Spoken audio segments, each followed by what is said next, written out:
Alright, so here's the plan. We need an even number of Locust and Oath Keepers. So if we mass 4 parties, we're going to have 4 Locust and 4 Oath Keepers. If we mass 3 parties, we're going to have 3 Locust and 3 Oath Keepers. Each party we mass, we'll just add an extra Locust and Oath Keeper, in my opinion. So all the Locust and Oath Keepers are using the same armor and boots. And of course, Assassin Hood. So they're going to be all on Demon Armor. Alright. Now for the Demon Armors, ever since the Clerical nerf, we're expecting some meta change where more Zergs will use Assassin Hoods to engage multiple times in the usual window between engages. Now, the usual window between engages is 27 seconds. And the reason for that is, as you can see here, Air Compress and Hodge are about 27 seconds. Soul Scythe is about the same. It might be a little bit less, I'm not sure. But I'm pretty sure Soul Scythe is also around 27 seconds. The only clumper that's shorter is Earth Rune, and Earth Rune is about 22 seconds. But most Zergs wait 27 seconds so that they can have either an extra Hodge, an Air Compress, or a Soul Scythe on top of the golems. So generally, most engages have a 27-second cooldown. But when Zergs use Assassin Hoods, they can get their engage back faster than we can get Demon back, because Demon base cooldown is 40 seconds. So we're going to be using pork omelets, and the reason why is apple omelets rather, and the reason why is we're going to play Demon 1, Demon 2, and Demon 3. So with apple omelets, we're going to have more defense, and the defense is actually quite good. It's 7 to 8% defense. I think it's about 7% with a 7.1, which is 7% defense is a lot, alright? So we're gonna play with apple omelets, meaning our demon cooldown is gonna be 26 seconds, which is basically the exact same as the enemy's normal CD cooldown. So if they don't use Assassin Hoods, we need to track their cooldown with our cooldown and communicate that to the other Demon Armor players. So we have only 8 demons in total. And every time we get an extra party, then we add 2 extra demons because we get an extra Locus and Oath. But if we mass 80 people and then like 4 parties, and then we have some extras, for example, Bomb Squad, Battle Mount Party, then we'll be around 80 to 100 and we'll have 8 demons.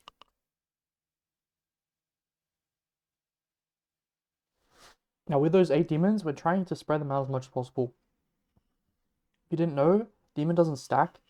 So whether you put 2 demons or 6 demons in one area on one clump, the clump doesn't take any less damage, and the enemies don't get any more damage reflected because demon does not stack on top of each other. However, demon does give you the buff to from another demon if you're using demon, because if you're using demon, you're not actually giving yourself a buff, you're giving yourself a debuff. So that's why we're using demons in pairs. So your demon 1 is going to just be the Oath Keepers. Now this is going to be really good because Oath Keeper have more health, just from the weapon. So Oath Keeper, the weapon, has some health, and that way our Demon 1 is going to have a little bit more health, and they also have the ability to use their E after they use Demon, because their E is for flexible, okay? So for Oath Keepers, 2 of them are playing Demon 1, and the flexible E is going to be really helpful to make sure those guys are always at the front line. Because they're not using sprint boots, using guardian boots, if they ever fall behind, they need to use E to catch up and be at the front line and be our first demon. So once the oaths use demon, then our demon 2 is going to be our C1 and C2 Locus. Now C Locus is the same how I've been using it in previous skills, such as Radiant and Bonsai. So C means that it's essentially covering our Zerg in dangerous situations where we know that the likelihood of enemy engaging us and also the effectiveness of their engage is quite high. So when we engage, even in open world, but especially in chokes, it's really helpful for us to drop a Locus for disengage instead of offensively. Now, an offensive Locus would cleanse silence, but it doesn't cleanse Hellion Hood, and Hellion Hood is very popular.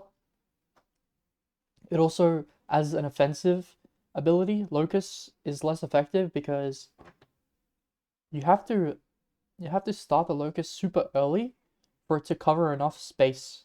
And most DPS aren't engaging from the exact same spot. So it's actually quite difficult to know where to drop the offensive Locus for cleansing the most silence. So instead of using offensive Locus, we're just going to use cover Locus. Now this cover is covering us after we disengage. And if it's dropped on 1, then 1 or slightly up to 1 is also where our damage connects. So we got 4 seconds after our damage connects for the Locus to cleanse people.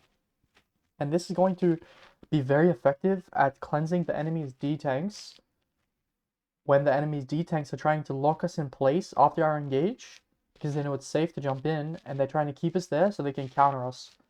And even if they don't counter us during the Sea Locus, the Sea Locus is helping cleanse any CC around the area we clumped up to hit our clump. Because we have Realm Breakers, and when Realm Breakers engage on a clump, they end up quite close to it, right? Because they're gonna jump on to the clump. Funnel sights are also gonna be very close to the clump. So it's gonna be very strong using Sea Locus.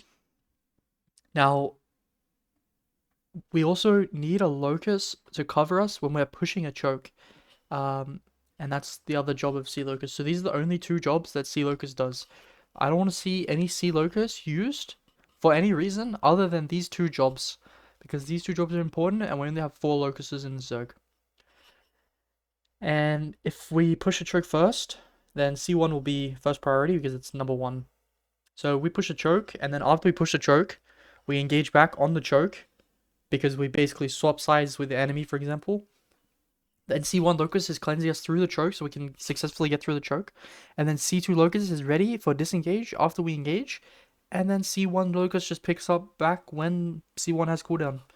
And in my opinion, it would be good if C1 and C2 Locus had a decent spec so that their cooldown is something like 23 seconds after Assassin Hood. But we'll see. We'll see like how effective that is. Or maybe we can use T8 Locuses if we can craft them for cheap. I'll look into that later. And then we have our defensive Locuses. So the defensive Locuses are very important. And they always want to position themselves for good vision. Because if they can see an engage coming, without having to rely on someone else telling them that the engage is coming, they can see with their own eyes. That's going to be the fastest way for us to have defensive Locus as big as possible. It's going to be very easy to play defensive Locus and choke because you just have to understand the behavior of the enemy. I'm going to be playing defensive Locus along with Golf Buggy, and we're going to constantly be improving our skill. Even though we've already got a lot of experience, we're going to constantly like improve our skill at understanding the enemy's behavior so that we can basically predict their engages, given the evidence of the situation that we're putting. And this is actually a really good idea. We have our D Locuses playing Demon 3, and the reason it's a good idea is because our D Locuses, they don't need necessarily high spec. They can just be tier 7, decent spec, and their cooldown is going to be 25 seconds or less after Assassin Hood, which is already less than the normal enemy CD. But the cooldown is going to be fine that it's that a number that long, because if the enemy engage a third time before 25 seconds has passed, neither of the Locuses will have CD, but they will have Demon, because they'll be holding their Demon for Demon 3. And Demon 3 is also really good if the enemy do a big bomb squad hit after they've already used 2 engages, and we need some sort of like defense against the bomb squad hit. Now, the other thing with bomb squads is we actually don't have any anti-demon bomb squads necessarily, because we're gonna have way more D-tanks focused on defending against bomb squads, and those jobs are going to be very important. Now, if we're playing a choke, I'll just show you a quick clip. Let's just watch a quick clip so we can have a break from me talking. Yeah.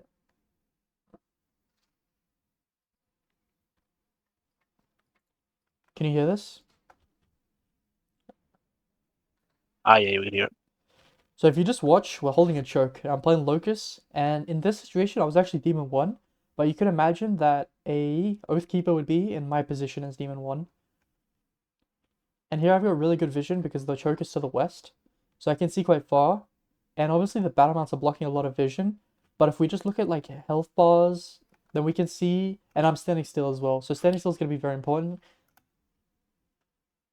And then I see, so it gives you just enough time if the enemy have a bomb squad and they're engaging through the middle of the choke.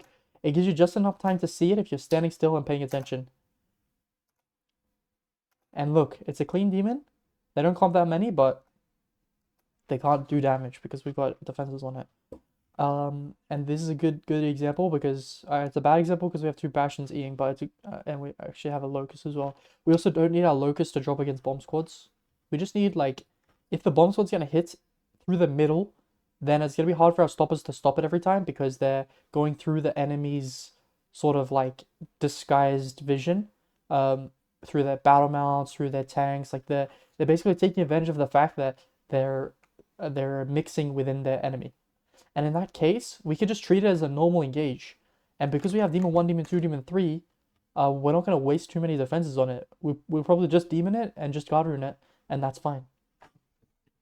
And then all the Locus and Oathkeepers are going to play in the same TeamSpeak. So you got Demon 1, Demon 2, Demon 3 in the TeamSpeak. Now I'll just quickly talk about the other type of Oathkeeper job, and it's a very important job. So this is the offensive Oathkeeper. And it's actually quite simple yet important. So it's simple because all you're doing is you're dropping E for our engage, and then after you drop E, you're using Gig and Demon, which is either your boots or the potion, and you're solo demoning on one for disengage. And you'll notice this is the same time that the Locust will be dropping, and they're in comms together so that they know when C1 says dropping C1, then O1's like dropping O1, and O1 is ready to go stand inside C1 Locus. And it's going to be quite easy to see C1 Locus because we'll know exactly when C1 Locus is dropped, and we'll get used to the placement of it as well. So anyway, O1 is solo demoning, but has Gig and his Oathkeeper with extra health and can go stand inside C1 Locus. And then for our second engage, O2 doing the same thing. Now the Guardian Flex is very nice because that way, when nothing's happening, they're just standing still because they're just waiting for an engage. So when nothing's happening, they should basically just use their Guardian as like, use it as much as possible to get as much value as possible. Just in case our other Guardians don't drop, since Guardian is quite difficult because you have to aim it and also it has a cast time, so it can get interrupted and you could be silenced at the time. But Guardian is very useful, so they're just going to be on flex, so they can use it at any time. It could be against engages, it could be as we're passing a choke, it could be for disengage. It's really for the other engage, but it's really flexible. That's it. And then we've got the battle mounts, which are actually very important. So since Demon doesn't stack, and we've already got Locus, we've got Demons, and then I'll talk about the defensive Guardians. I'll just talk about the defensive Guardians first. So we've got two Enigmatics, which is very important that we always have two Enigmatics. Now we should have two, whether we have 60 people, 80 people, 100 people. Two is just a really good number. It'll help us because we can position like Enigmatic on both sides of the Zerg. So we can put E1 on the west and E2 on the east, for example. And those guys will be in TeamSpeak with the other players using Judy, which is the life curse. So it's going to be 4 people in TeamSpeak, 2 Judy life curses and 2 Judy Enigs. And that's going to be helpful because they're going to call out when they drop Judy so they don't overlap Judies and they can get a lot of value out of Judy. So Enigmatic is going to play Mimic for Guardian, and they're basically going to use defensive Guardian every single time enemy engage, and they're not playing Assassin Hood, they're playing Face Scale Hat. I'll just double check that. Yeah, Face Scale Hat because they need it. So because they're not playing Assassin Hood, their Guardian's going to be about 10-second cooldown, and which is good because if the enemy's playing 3 engages, it'll be up for the first engage and it'll be up for the third. Since the enemy playing 3 engages, they're probably going to use 1 engage, wait maybe 3 to 6 seconds, and then engage again. So the Guardian's not going to be up for the second engage, but it's going to be up for the third engage. And that's why we've got the Demon 1s playing Guardian for second engage. And the other reason for this is they're using Demon 1. So once they've used Demon 1, their Demon's done. And they can either Assassinhood right away or hold their Assassinhood. It doesn't matter. The priority is basically just situationally. So situationally, if it's a good time to assassinate or not is the priority because you don't want your assassinate getting interrupted. But anyway, after they've demoned, at any time they're watching and they're ready for the enemy to engage again, and they're gonna Guardian. And that rhythm is gonna keep repeating. So they're gonna demon and then Guardian, get demon and then Guardian. And whenever the demon's back up, they're back to demoning. So that's really simple. And then the enigmatic is Guardian the first engage and the third engage, or the first engage and then the third engage. That's a bomb squad, for example. So yeah, we got Guardians like that.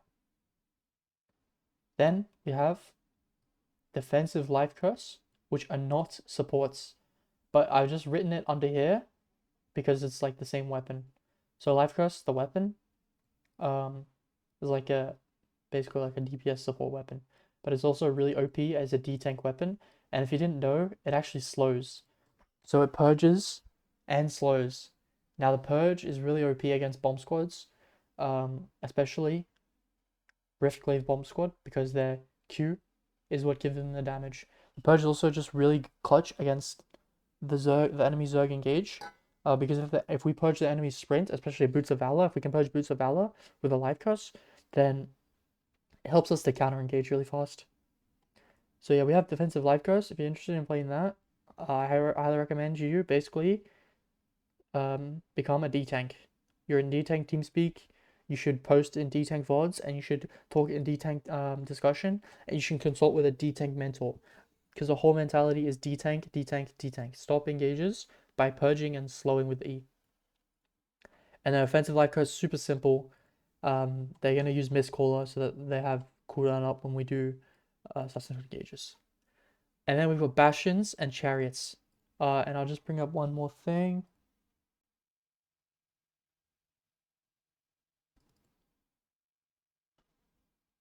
So if we look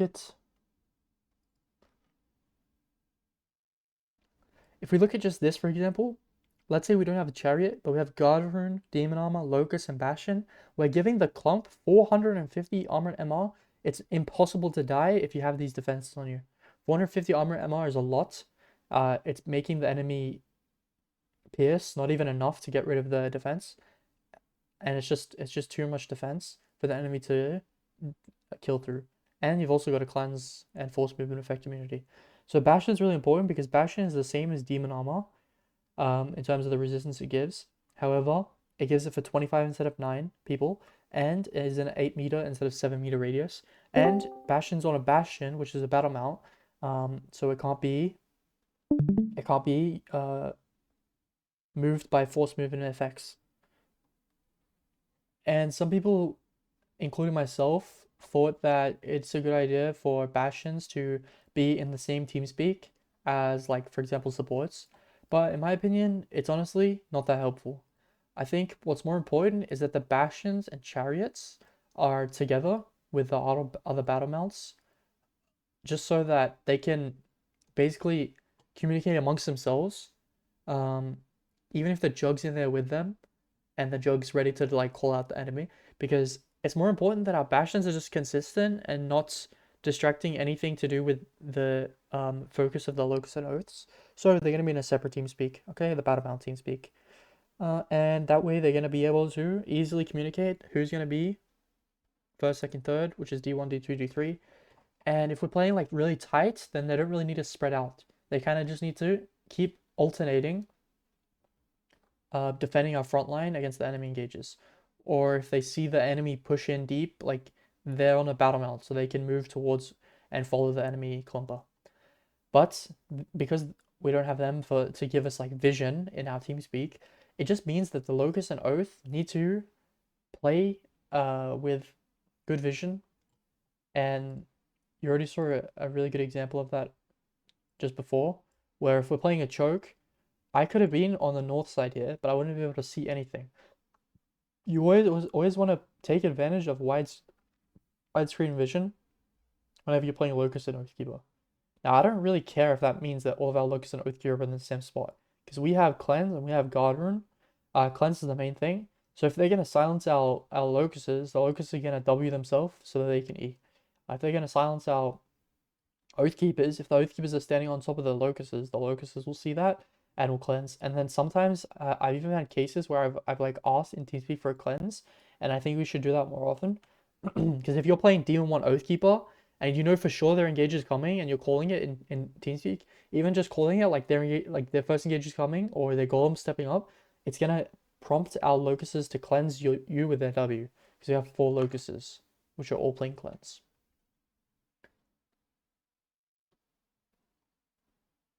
And yeah, it's that simple. So we should never have more than 3 demons at once. The case where we have 3 demons is if we're engaging, so we've got the engaged demon, and then they engage, so we've got the defensive demon. In a situation where, for example, C1 is using, so let's say the enemy already engaged, and we use demon 1, and we use D1 Locus. Then we're up to demon 2, and let's say we counter, so the enemy just engages first, and now we're countering, so C1's going to drop to disengage our counter. And then let's say C1 drops, and then it's 1, 2, 3. On like the 3rd second of C1's cast, they're engaging. Then C2 is literally demoning and going to go try and position inside C1. So it won't matter that C2 is demoning solo, because C2 is also going to catch the Bastion buff and going to try to go towards wherever C1 is already at. And there's gonna be no situation where Demon 3 can't use because they're using Locus, because they've already used Locus for D1 and D2. That's why that's never gonna happen. And there's no situation where like the Demon 1's not gonna be able to, because they're too busy guard runing, because they're always demoning first, guard runing second. And the E is something that should only be used for flexibility. It should never be used as a defensive. So that's actually really like simple. Demon 1, Demon 2, Demon 3. We're using the minimum number of defensives for the maximum effect, and we're not wasting anything. So this is a very efficient way to play support. We literally have 4 Locusts and 4 Oathkeepers, and we would be able to play against a 120-man Zerg. We will be able to play against a 140-man Zerg. Trust me.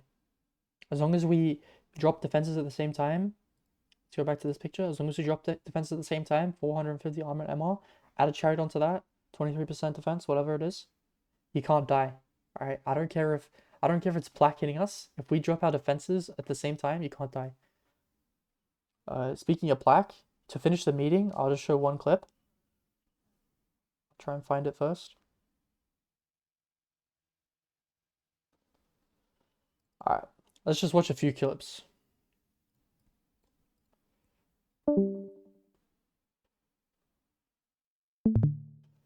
Okay, so when we're like kiting,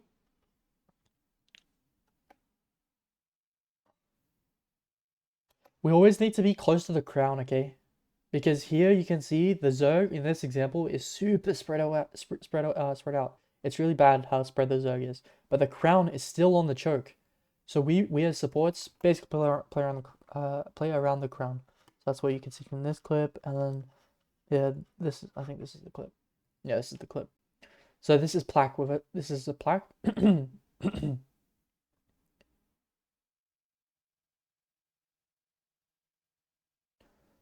So you can see here, they're basically using a full engage, and we only lose 2 people. And it's because we've got Guard Rune, Locus, we've got Bastion, we've got Chariots. When we have everything, like the only reason we lost people was because of the lack of heals here. Okay, you see? This is a full enemy engage. Look, Chen, he's still not dead. he hasn't received a heal, and it's been like 2 seconds of damage coming in on him. So anyway, it doesn't matter how many people we're against, we can always defend against it. Let me see if I have any more quick clips to end the thing off. Wait, here.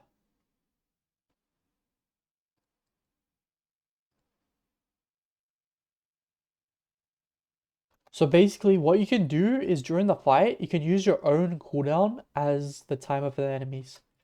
So here I demoned earlier against their engage, and now my demon's coming up in 2 seconds. And what that means is their engage is also ready.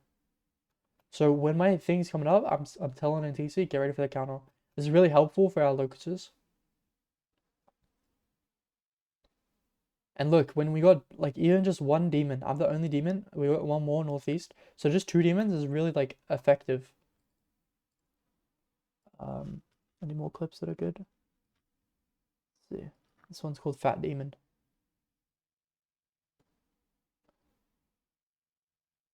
Yeah, so look at this.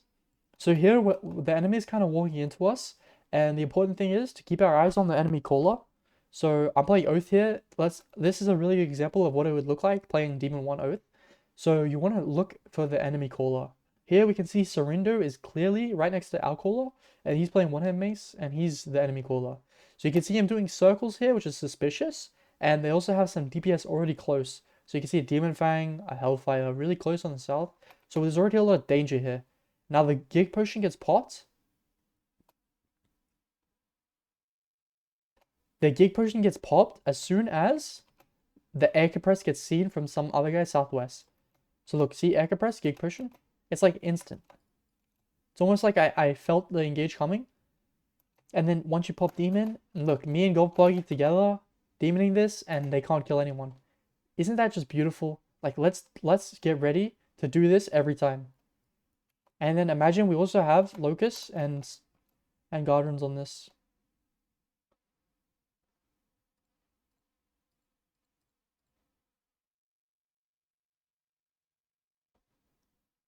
We almost killed their Demon Fang just with that. If we had Brawlers, the Brawlers can just finish off that Demon Fang guy. Look at him. He's so low. We basically did more damage to them with Reflect than... We killed the... Look, we killed their Spike. You see it? Look at Jumping Pig. He just got one shot. Well, he was already taking damage from something. And he just died. So yeah. That's it. That concludes. It's been...